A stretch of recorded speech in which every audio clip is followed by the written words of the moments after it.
कापड बाजार आदर्श व्यापारी मित्रमंडळांच्या वतीने शिवजयंती डीजे मुक्त साजरी करण्यात आली आहे। पारंपरिक वाद्याच्या माध्यमातून ढोल ताशांच्या गजरामध्ये मिरवणुका काढणे गरजेचे आहे। संजय चोपडा। छत्रपती शिवाजी महाराज हे एक आदर्श व्यक्तिमत्व असून त्यांचे विचार प्रत्येकाने अंगीकारले पाहिजे। त्यांचा इतिहास समाजासमोर आणण्यासाठी पारंपरिक पद्धतीने शिवजयंती साजरी करणे गरजेचे आहे। सध्या मिरवणुका म्हटले की डीजे वाजविला जातो, याला आता युवकांनी फाटा देत आपले पारंपरिक वाद्याच्या माध्यमातून ढोल ताशांच्या गजरामध्ये मिरवणुका काढणे गरजेचे आहे।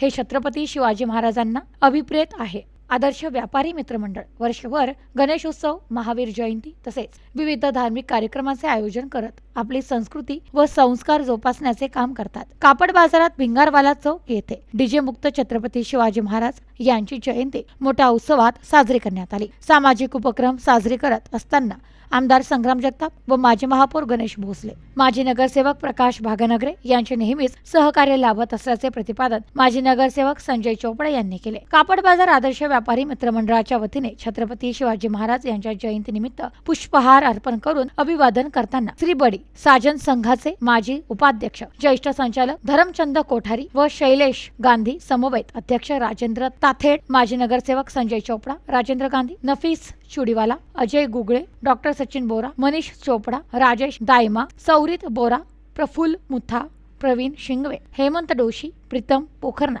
रुपेश कटारिया, किशोर शहा आदी उपस्थित होते। आज शिवजयंतीनिमित्त आपल्या कापडाबाजार चौकातील आदर्श व्यापारी मित्रमंडळाच्या वतीने शिवजयंती मोठ्या प्रमाणात आज साजरी करण्यात आलेली आहे। दरवर्षीप्रमाणे सालाबादप्रमाणे तिथे गणेशोत्सव आणि इतरही कार्यक्रम 26 जानेवारी महावीर जयंती हे मोठ्या प्रमाणात इथे साजरे केले जातात। लोकांचा प्रचंड असा प्रतिसाद या चौकात कापडाच्या चौकात असल्यामुळे असतो। त्याचप्रमाणे गणपती शेवटच्या दिवशी पुढच्या दिवशी पोलीस दादांना एक वेळेचं जेवण आणि वारकऱ्यांना दिंडीच्या लोकांना जे जेवण आपण मिष्टान्न भोजन असं आपण विविध उपक्रम आपण साजरे करत असतो। शिवजयंतीच्या सगळ्यांना शुभेच्छा। Bureau report news today 24 Ahilyanagar.